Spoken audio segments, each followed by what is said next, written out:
Namaste and welcome, mighty companions and those studying spiritual psychotherapy. So this is week 7 of the psychotherapy program, the introduction, and it's really a deep dive. It's going to uproot everything, all the ideas about what psychotherapy is. We have to look at it fresh and new, and we're really seeing that this is the great equalizer, because everyone has the opportunity to look to see what's true, because the light is our divine function, our divine nature is peace.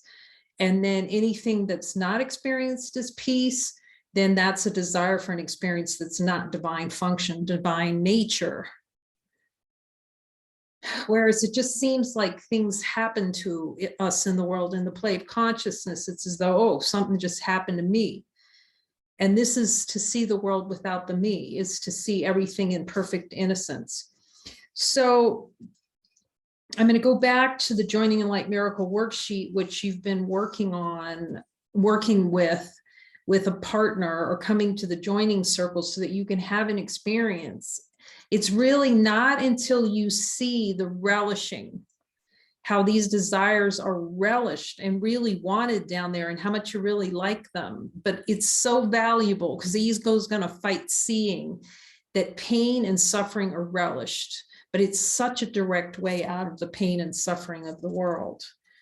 So basically you want to follow the instructions that are given in the Joining in Light Miracle worksheet. You know, they're very purposeful to follow that steps, not to make the error real. And this is going to uproot some the ideas about emotions and what emotions are. Let me see if I have the diagram. I may not have the diagram handy here.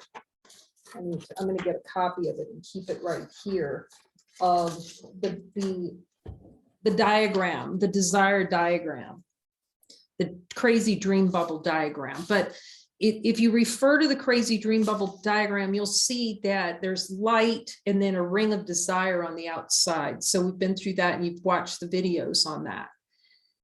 And after desires comes thoughts and focus and beliefs in that ring that generate and keep supporting those desired experiences that are pouring out into the dream bubble.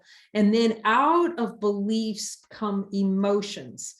Now, this emotions, if one thing Jesus has shown me over and over and over again, thousands of times, and even then I doubted it, is that emotions are not the gateway to healing.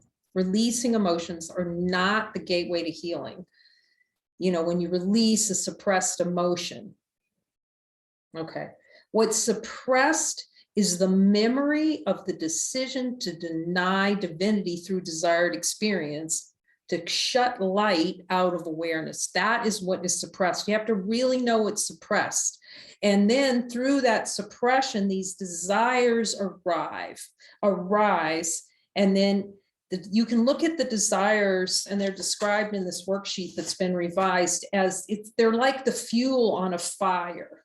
Okay, they're the fuel, and it's hidden. We've forgotten that we're putting the fuel on the fire of pain and suffering, the burning. We're going, oh, my hand's really hot, but that's because we're up in the fire rather than, you know, I'm upset and I have all these emotions and sadness, glad, happy, all these different fluctuating feelings. They're fluctuating. And we're so used to that cycle of up and down that we're always wanting to try to stay up and not to go down, but really both are really relished and they're the same. There isn't a difference with the swing.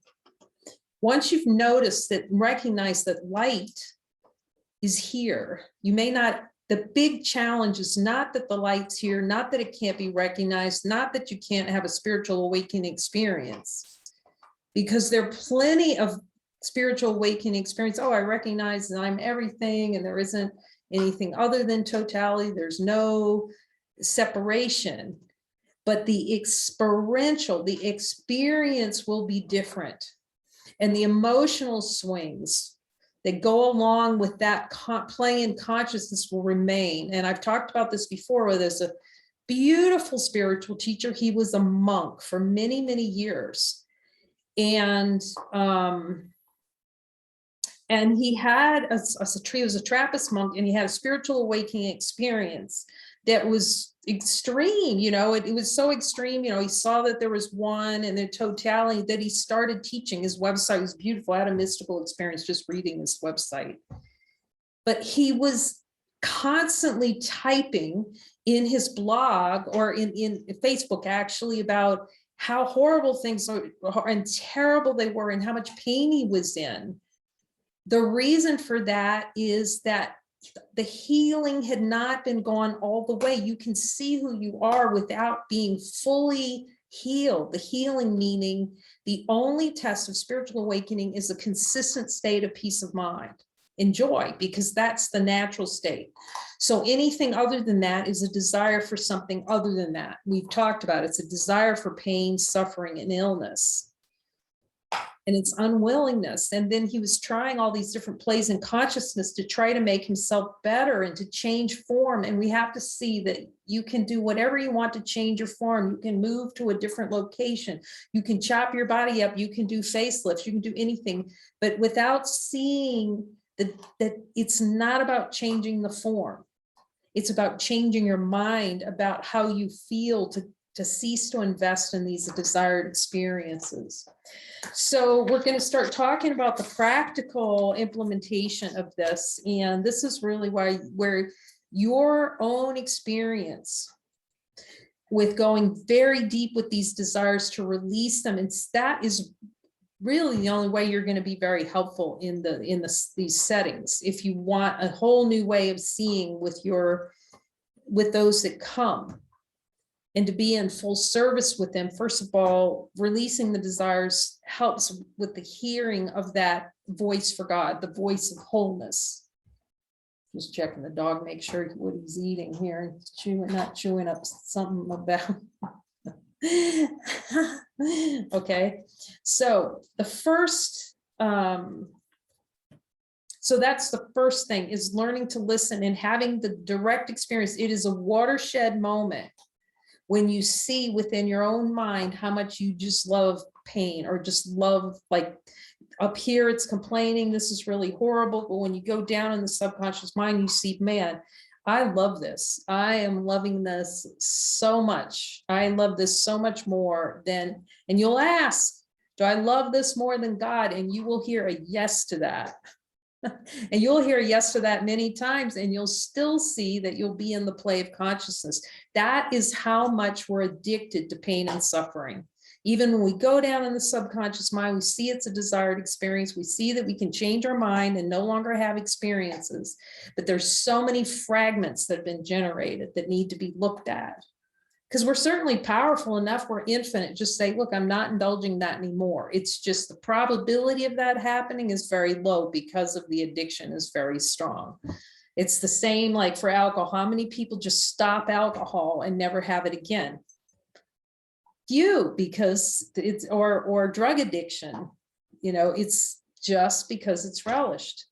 This is 10, 100,000 times worse than any drug addiction that anyone's ever had. 100% deeper looking is required. Because the other thing which is really mind-blowing, you can stop drinking or stop smoking, as we've talked before. You can change the form and change the behavior without the healing occurring, because you're still in the play of consciousness. You're still in the play, and there's still going to be unhappiness and swings of emotion. You may not suffer as much as some of these desires are cleared out of consciousness, but you will still, even, I'm going to go ahead and say it, Nisargadatta Maharaj, he even was feeling a lot of pain, and he was, I don't know that he was suffering, but he was in a great deal of pain as he was dying, because those desires had not been cleared from consciousness. The Sargadatta, there you go. It comes out easily. Maharaj, because the desire for the experience, you can ask Jesus about and talk to him. You know, many Course in Miracles teachers have these experiences of death. You can ask them the number of beings. I mean, as soon as I realized it was a desire to have a horrific death, and then I asked him, Jesus, do I want to have a horrific death experience? Now I get the answer no, but there was a time when I heard yes. I started working with him right away to clear that desire. And we've seen it over and over here at the center, where something will come up like a dark night of the soul, and looking at that will be avoided by like the plague. It took days, it was probably weeks or more before beings were willing to turn in and start going, no, I am not going to indulge in that experience. I'm going to look deeply and see how much I relish it as experience.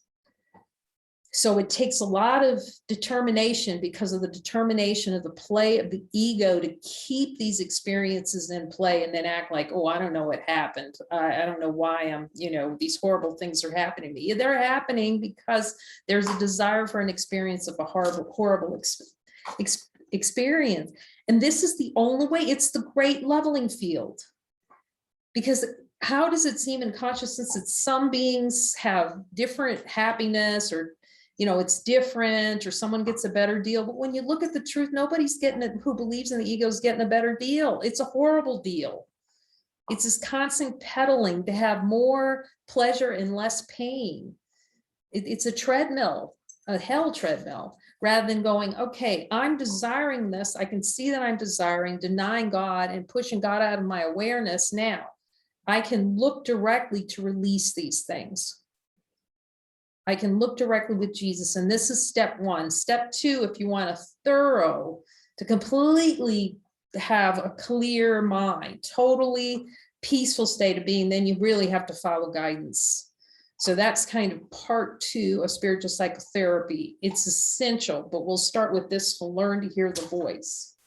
So the first thing we're going to talk about is emotions, because I had so many talks with Jesus about emotions, and because I wanted to be very clear on this, and from my own coaching experience over the years, there's a belief that emotional release is healing. And you can ask Jesus, discover this for yourself, believe. I just don't have, there's no doubt in my mind anymore about this. I'm asking Jesus if there is. Because this is like a big argument. If you just accept emotions, and no, you don't want to accept them, because that makes them real. Anything that moves or changes is unreal. And you can know that if you follow the pointing experiments, or you've seen the Holy Instant, you know there's something here that's infinite, unchanging light. It does not change. It is the unchanging one.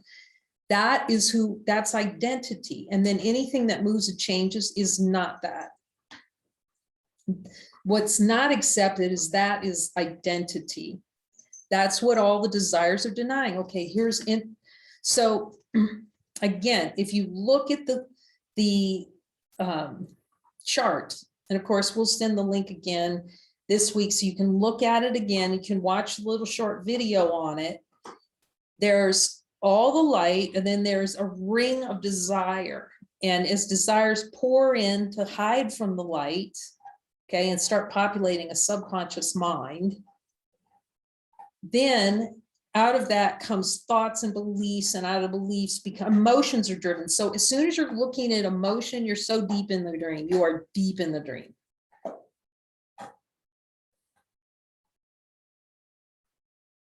I'm just asking if I can talk about this. So one of the examples I've talked about before that was so helpful for healing the mind and seeing divine power was, you know, there's this whole belief system about grief, and that there are all these stages of grief, and you have to go through all these different things. I'm asking Jesus if I can say this. So first of all, when you're grieving the death of someone, you're actually grieving having a body, feeling guilty for having a body yourself. Now that is really deep. You can go deep with them, ask him.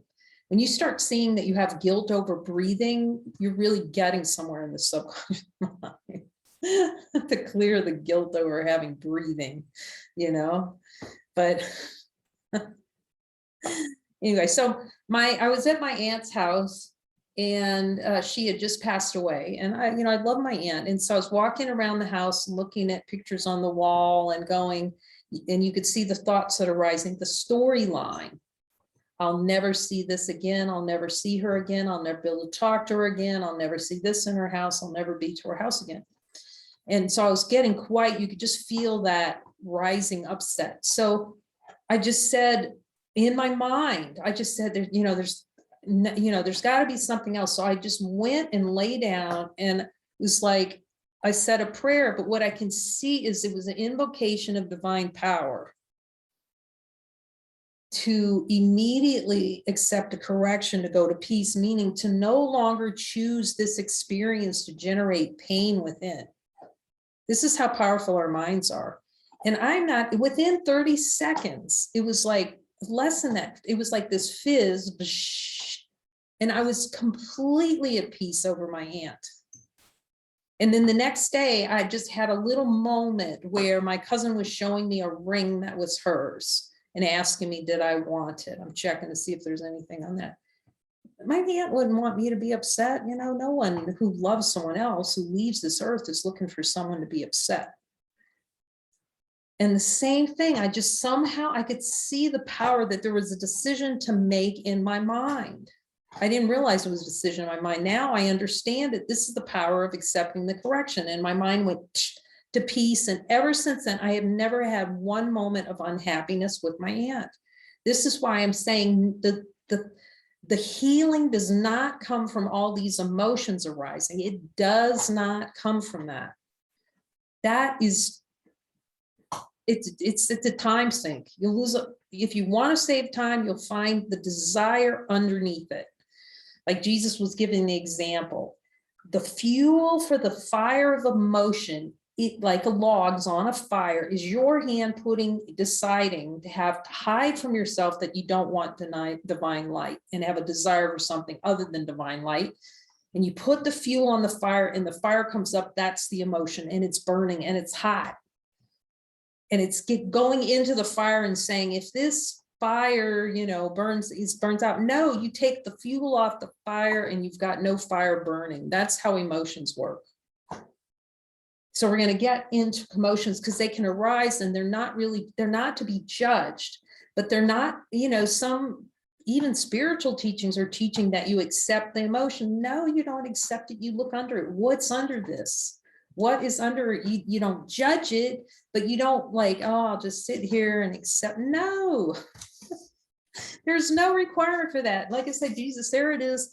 I could have been a horrible grief experience for a long time and go through 20 years of grief or whatever. But he showed me over and over and over and over again, it is not necessary to express the emotions to release them. And I'm asking, is it counterproductive? Yes, it is a delay. What he's saying is, come to me, know that you're not at peace. Join with me in a moment of light. He's saying it's really fast. And you'll see this, it became so easy even in the coaching when he was showing me, because we were always focused on, okay, let's see what's under this. It was always what is under this upset, or put the upset in the light, and it would dissolve immediately. It would take the emotion out. So you do not have to accept emotions other than just say, okay, it's here, don't judge it. But if you actively, I'm just going to accept this. No, you're playing right along with the ego thought system. Emotions are deep in the bubble. So back out, take your truck, back it out. I'm going to go all the way back to the desire. Let's see what's under the emotion. I'm going to take the fuel off the fire because I have all the power to do so. And Jesus is going to show me which piece of stick that I've put under there to light the fire. And he's saying that emotions arise during sessions. However, they're not to be emphasized in the session. The emphasis to look quickly with me, Jesus, in the subconscious mind to uncover the underlying desire for experience under the emotion. Desires are like the fuel of a fire. Wood or gasoline, and emotions are the flame that is flickering up from the fuel. Anger and fear are the smoke that distract from looking deeply inward to find and release the fuel of the desire to experience something other than peace. No fuel, no fire. The flame of a fire is hot, but without fuel, there's nothing to generate the flame. Thus, emotions cannot be generated without the fuel of desired experience to generate them. Okay. So again, emotions are not to be judged. They are just an expression, a movement within consciousness, and not to be emphasized as particularly important. That's from Jesus. Our whole world is on emotions and how I feel, and I move out of it. And if I feel something, no, you're going to put yourself right to hell following that. No, you go in and you ask him to direct you out of wholeness. Emotions are always coming out of a fragmentary view. Yes. See, the light doesn't have emotions because it's holistic. It's looking at, and you'll see that as the desires are released, you tend to have less and less emotional swings. You're just peaceful and happy generally. And when you are upset about something, it sticks out in your mind so much because it's a contrast. And then you clear it. You go, I'm not tolerating this in my mind. I'm going to release it. So the release of emotions is not a barometer of healing. Healing is a function of no longer investing in the desire for experience to deny pieces here. There is confusion that suppressed emotions lead to unhappiness, and their release leads to happiness. Unhappiness is a desired experience, and the ego uses emotions as evidence that the experience is true. And you can see that in the play of consciousness. If you've ever been really angry, how you'll just build. We're going to talk about stories, but how the story is like the justification of why this emotional experience is true. And it's a storyline. So without a story, if you just go and find the desired experience which Jesus will point to, it's going to save a lot of time. And we're so conditioned, you know, people to come in these therapeutic sessions, and I'm just going to tell this story, and there's storytelling events. Very rarely. You'll be guided occasionally to maybe to understand the story, but you see, you won't have to. It's just so profound that you don't have to know anything, and he'll bring you right to what's most helpful to say. It's beautiful, actually. But you have to build your experience with Jesus for him to do that. The ego looks at the flame of a fire and states this is the cause, when the cause of the fire is the fuel. Thus, it is essential to be clear that the problem is not that emotions are suppressed. This is an idea. What is suppressed is the memory of the decision to relish desired experience that deny divine love. So the suppression is suppressing the memory that there was a decision to desire something other than God. And that's what this looks at. It's constantly looking at, okay, where am I desiring an experience that is not of God, not of peace? This is the forgetting or suppression of decision that pain, suffering, and illness is of greater value than inner peace, our natural inheritance. So it's a decision to have something other than peace.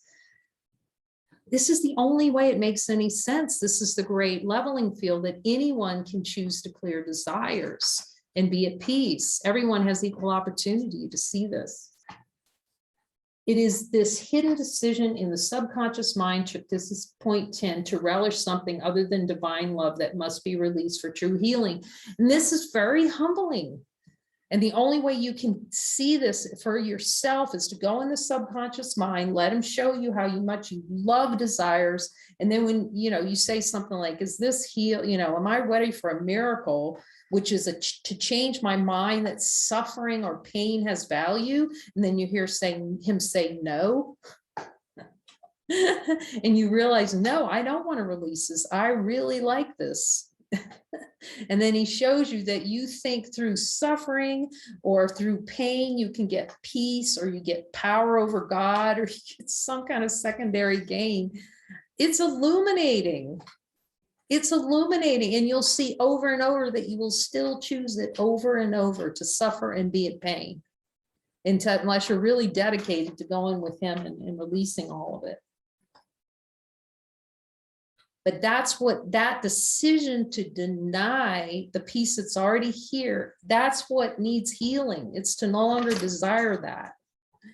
This is true forgiveness, to forgive the decision to deny inner light. In other words, consciousness desires and experience forgetting the decision to deny inner light. That's what Jesus calls face of innocence.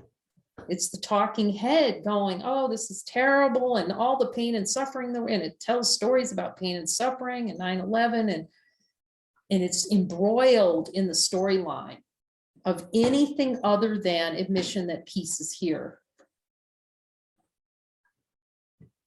Thus, the decision to admit the desire and cease to invest in the desire is forgiveness, and this is the miracle. It's seeing the power we have to no longer choose suffering as experience. This is the decision that investing in the fuel of desire for an experience other than God no longer has value. This leads to true healing. This healing is beyond form. This healing is the true celebration of all that is, and ceasing to deny that we're already peace itself. He says, you may ask me, is this emotion or whatever? Because you just feel stuff coming up your back, moving up your energy, a lot of energy movement. Sometimes I was having energy movement every single night, just shh, you know, and the ego's going to go, you are dying. Oh my God, I'm dying. The number of times I've said that, I've gone to the emergency room. If I had just known or listened more to ask, is this releasing or holding? Am I holding? And you'll start to have perception on it, whether or not there's a holding on to something or releasing. And just let it be as it is. If it's releasing, you can be ballyhooing. And if it's not releasing, it can look like crying, releasing. It can look like crying, holding. You know, like when a baby cries, sometimes it's crying and you just know, you know, it's not, it's got a storyline. Even a 2-year-old has a storyline behind the cry to try to get attention or something like that. I'm not saying it's going to look like that in your office. I'm just saying that we all know that the way emotions play, they can be a very strong play to keep consciousness, keep the desire to deny divine light. And the only way, the fastest way, as long as there's a willingness to change your mind, that's what's most important. But what Jesus has to show you is where you don't want to change your mind about it. You want to keep the play of consciousness of suffering and pain and death. It's very powerful when you go with him to the subconscious mind. He shows you how much you love death. You'd rather have death than God. It's humbling, but happily so. I will tell you whether you are still holding on to a piece of personal identity or whether you are accepted the correction, meaning a correction in the release of the underlying perception that desire has value. All kinds of movements may occur in consciousness, however, your true nature is unmoving. Yet you must ask me whether you are avoiding any of the looking by any of this deeper looking by being distracted by what seems to be moving, such different emotional states. Now we're going to go into that more. It happens consistently where someone says, I feel really fearful. First of all, the number of times where I've said, Jesus, is this really fear? And he said, no, it's something else. So we don't even know when we're feeling an emotion, what it is. First of all, that was humbling. It's just energy. It's all energy. And then the interpretive function of consciousness comes in and gives it an interpretation. And if you buy into the interpretation of what's arising, you just bit the bullet and gone right into the bubble. You can't be helpful. So fear, guilt, anger, or shame may arise during the session. Just ask, okay, great, this is good. What's under it? What comes before guilt? What comes before shame? And then ask Jesus, okay, do we look at the desire for the experience of shame and clear that? These are movements by the ego to distract from looking deeply at a desire, to stay in the play of the flame. Yet do not underestimate your divine power to move quickly past these concepts to uncover what is really happening. Because you're a divine being, and so is whoever comes to you. And you'll see sometimes the ego gets even madder when you don't let them be mad, you know. And when that is holding the position. Do not give any time to dwell on this. Do not emphasize what is arising. Always ask what is underneath this seeming symptom, as it will make, because emphasizing it will make it seem real. Ask what is under before the guilt, fear, shame, or anger. What is guilt, fear, shame, anger, whatever the word they use, protecting or attempting to hide? This is really helpful, especially on anger, because anger is always the deflection. Anger is always about trying to keep the denial. All these things are about keeping the denial, actually, but anger particularly comes up. You'll see how, you know, how people try to hold their position. The play is to hold a position through anger.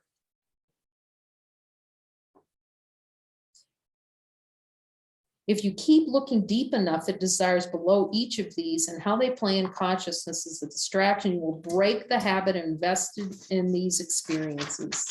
See, the only way to break that habit is to turn and look directly, not to avoid it, not to spend time in the experience. That's the ego relishes feeling shame. It wants it. It wants it. It wants shame, it wants pain, it wants suffering. So you got to get below that and release the desire for the experiences. In each case, ask me and I will tell you whether it is worthwhile to look directly at the desire for the experience of fear or guilt or anger or shame in order to clear the desires for these experiences from your holy mind. Okay. Now, I talked about this before. So I talked about how I went directly to peace, and I didn't know that at the time, but the peace came because I accepted the decision. I was no longer willing to accept that unhappiness in my mind. And I'd like to say, I really got that lesson. It took me a while to get that lesson. But 6 weeks later, I was really, one of my favorite uncles died, and I loved him so much. And I was suffering so bad for about 2 or 3 days. And then all of a sudden I remembered my aunt who had died 6 weeks before. And I just lay down, and the same thing, within 30 seconds, I was just running only happy movies and love for my uncle. I was completely at peace. And then I saw my aunt the next day at the funeral service, and I got it caught in my throat. I did the same thing again. And then I was at peace through the decision. It's a decision to cease to deny. And I would love to say, oh yeah, so I was always willing to decide that quickly. But there were times where he had to show me where I just wanted to glom on and hang on to the desires. But after a while, when you see it's all the same thing, it's all a desire, you're not going to fight him on the miracle anymore. It is very instructive to see how much we fight that correction. It was very humbling for me to see how much I would fight the correction, meaning the correction is the change in mind, that form of suffering has value. It's to correct the thought, to cease to invest in thoughts of pain and suffering as valued experience, and to transcend that. Delay in accepting the miracle. Delays in accepting the correction are the way the ego plays to attempt to prove it is more powerful than God. This is humbling to see. God, it's just such an addiction. You can see that. Even when you've seen this about 100 times and then you still see it, it takes a while. I mean, eventually the mind will get to the point where you won't turn down miracles for very long. You'll just go, okay, I have the power to change my mind. Jesus, help me. I want to change my mind on this. I don't want to hold this unhappiness in my mind anymore. And then it gets quicker and quicker, the release. But at first, there's so many objections to keep the pain and suffering going. That's the delay in accepting the miracle, which is delay in accepting the power that you have to change your mind about what's appearing and not call it desire it into experience. Delays in accepting the correction are the way the ego plays to attempt to prove it is more powerful than God. You can ask me whether you want the desire more than God, and many times you will find that you do want the desire more than you want the experience of God, the peace that surpasses understanding. And then at that point, you just go back to, let me show you. Yeah, he's saying here, these are the times where you hear the ego say, I do not want to see this. You must ignore this and look and see what's true anyway. Your salvation depends on refusing to be deterred by ego thoughts that have no power over you unless you give them power. If I tell you you are not ready for a miracle, this means you still have an insane belief hidden in the subconscious mind that somehow pain and suffering benefits you in some way. And that's really the crux of it, is getting to that secondary gain that pain and suffering have some kind of hidden benefit. This is indeed insane, yet you will not grasp the truth in this until you see the relishing deep in the subconscious mind to experience pain and suffering, and that this is preferred to an experience of God. Ask me to show you how you have confused heaven and hell so that you can see there is no benefit to you to continue to refuse a miracle. It's humbling to see how many times miracles are refused. Okay. Now, he's saying it's always important to check with me to confirm that the healing has occurred and thus the miracle is accepted. 13, I can't discuss this. To ask him, has the healing occurred? This is awesome to do in movies because it'll seem like the healing's occurred in form, the behavior changes, but the healing has not occurred. In a great movie to see that the healing has fully occurred, it's The Painted Veil. We just watched that last night. You can see that their function together was fully maximized, where the healing and the choice to cease to deny love was fully healed. It's really beautiful. So many movies like that were spiritual movies that I had watched before, now to watch them again with Jesus, where he says, the healing's not occurred yet. It wasn't fully accepted. We watched The Shack. That's another movie where you can ask him and he'll tell you, yes, the healing, accepting, seeing it another way has occurred. It's profound just to ask him this question, has the healing occurred? There'll be a lot of beings that seemingly awakened or spiritual awakening. You just ask Jesus, has the healing occurred? And he'll say no, because they have not, in the play of consciousness, just the way it appears, the true healing, which is changing the mind, that some desire has value, has not been fully released. Desire for some experience in consciousness. So we check in with him to confirm that a true change of mind has occurred, meaning that the power you have to cease to deny divinity has been chosen rather than choosing to deny divine power. Asking me is willingness to fully confirm that you have hidden nothing from yourself in the subconscious mind. That's really why the ego does not give Jesus Christ control or full access to the subconscious mind, because it likes tricking and fooling itself. Specifically, I'll confirm for you that there are no longer a hidden secondary gain deeply hidden in the subconscious mind that would preserve insanity. This is a deeply hidden concept that power, love, freedom, peace, etc., can be found through the desire for pain and suffering to keep us subconscious committed to find value in the valueless. This is so deep. This is when you really hit pay dirt, when you're looking and you're seeing, oh my gosh, I just relish this pain so much. I want it so badly. And it's go, oh my gosh, he's so right again. He says we're insane in A Course in Miracles, and this is the direct way to see and know for sure you're insane. If the miracle's not accepted, ask me to reveal where the ego is finding benefit from the experience so that it can be seen that this is an impossible choice. It's trying to preserve choice, that there's a choice not to be divine, and that these suffering experiences are real. The ego is going to want to stop short of fully accepting the correction, meaning the miracle, meaning the complete release of the desire. So it is essential to continue to ask me to tell you the next steps in healing so I can guide you to true healing. This is so profound. It is essential not to spend any time on storytelling. This is going to be a real shift.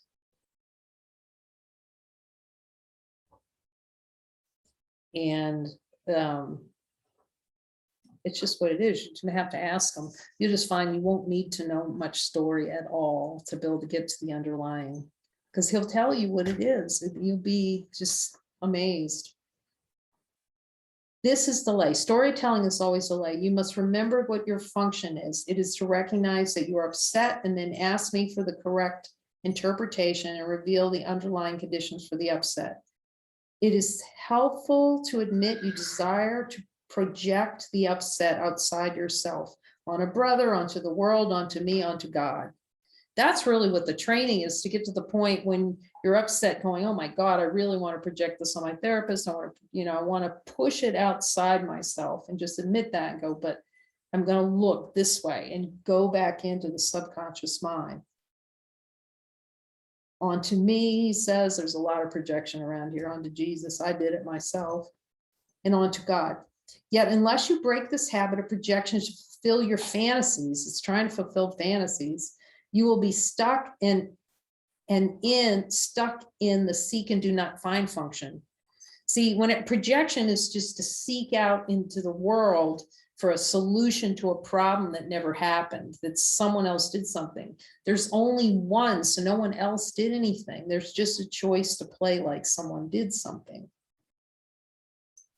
The perpetuation of hell by the ego thought system of looking outside of yourself for answers when all the answers come from your power within.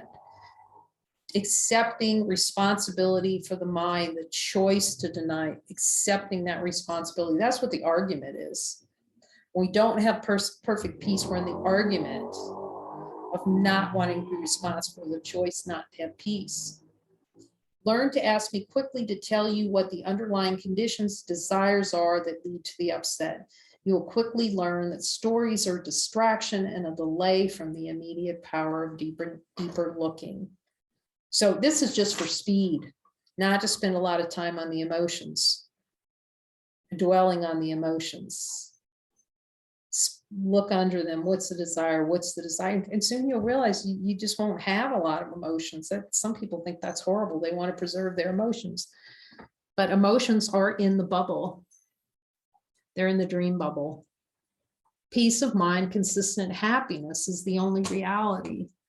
So you'll just see the emotions for the most part just fall away, and they fall away and fall away until you're very happy, just happiness, which is not an emotion. This is not the emotion, I'll be happy because of something. There's no because for happiness. There's what is. Identity is happiness. Identity is joy. Identity is peace. And then there's a desire not to experience that. So with that was a lot of coverage, and you'll have a link to this that you can read through it and then practice it this week. Really going deep and asking for help to see those desires and to actually see the relishing of the desires, and then where you don't want a miracle, and then have him show you where you're getting that secondary gain from.